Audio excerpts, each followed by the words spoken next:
أعوذ بالله من الشيطان الرجيم. بسم الله الرحمن الرحيم. الرحمن علم القرآن خلق الإنسان علمه البيان الشمس والقمر بحسبان والنجم والشجر يسجدان والسماء رفعها ووضع الميزان ألا تطغوا في الميزان وأقيموا الوزن بالقسط ولا تخسروا الميزان والأرض وضعها للأنام فيها فاكهة والنخل ذات الأكمام والحب ذو العصف والريحان فبأي آلاء ربكما تكذبان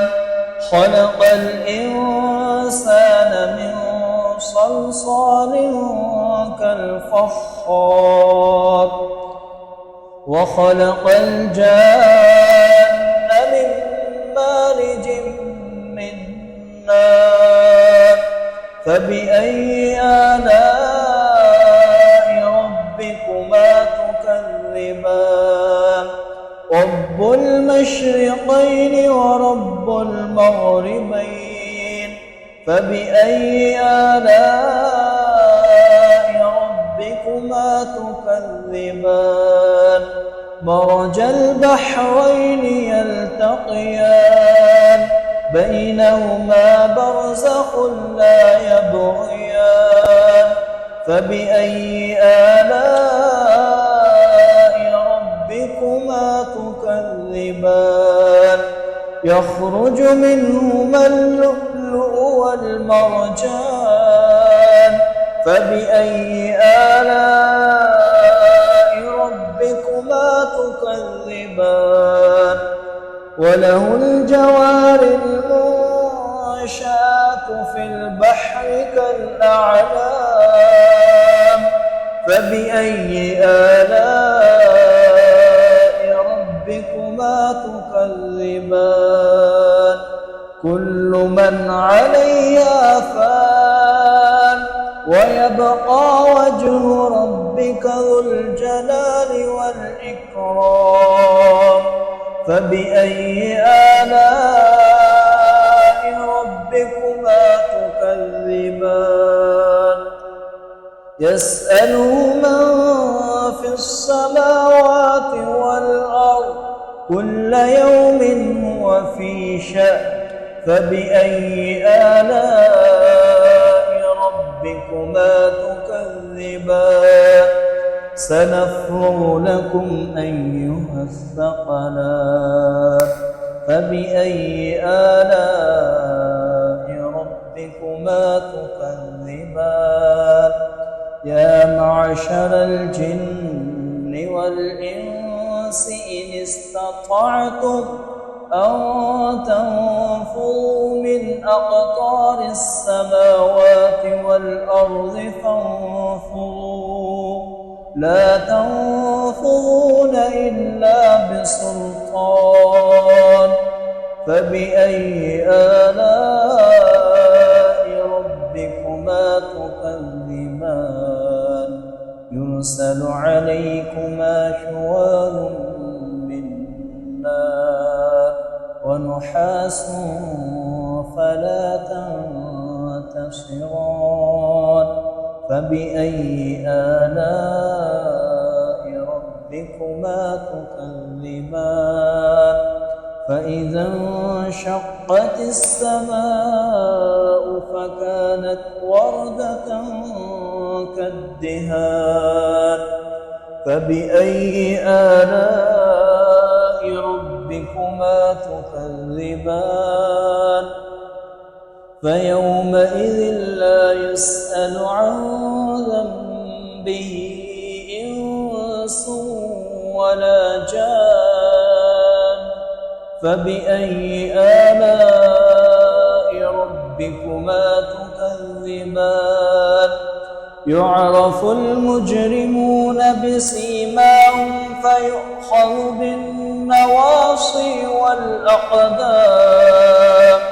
فبأي آلاء ربكما تكذبان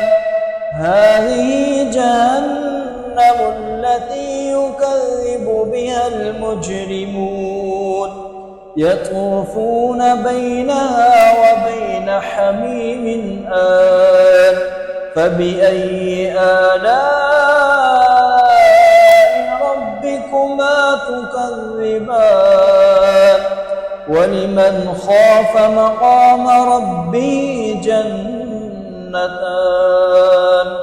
فبأي آلاء ربكما تكذبان ذواتا أفنان فبأي آلاء ربكما تكذبان فيهما عينان تجريان فبأي آلاء ربكما تكذبان فيهما من كل فاكهة زوجان فبأي آلاء ربكما تكذبان متكئين على فرش بطائنها من استبرق وجنى الجنتين دان فبأي آلاء ربكما تكذبان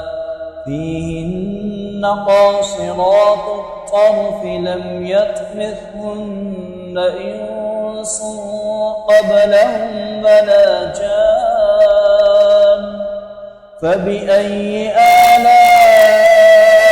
ربكما تكذبان كأنهن الياقوت والمرجان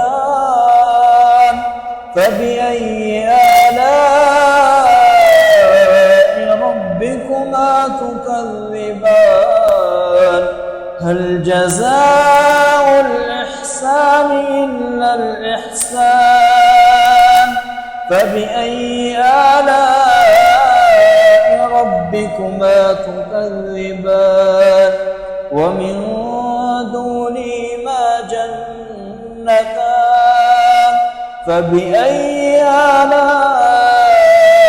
ربكما تكذبان مدهامتان فبأي آلاء ربكما تكذبان فيهما عينان نضاختان فبأي آلاء ربكما تكذبان فيهما فاكهة ونخل ورمان فبأي آلاء ربكما تكذبان فيهن خيرات حسان فبأي آلاء ربكما تكذبان حور مقصورات في الخيام فبأي آلاء ربكما تكذبان لم يطمثهن إنس قبلهم ولا جان فبأي آلاء ربكما تكذبان متكئين على رفرف خضر وعبقري حسان فبأي آلاء ربكما تكذبان فبأي آلاء ربكما تكذبان تبارك اسم ربك ذي الجلال والإكرام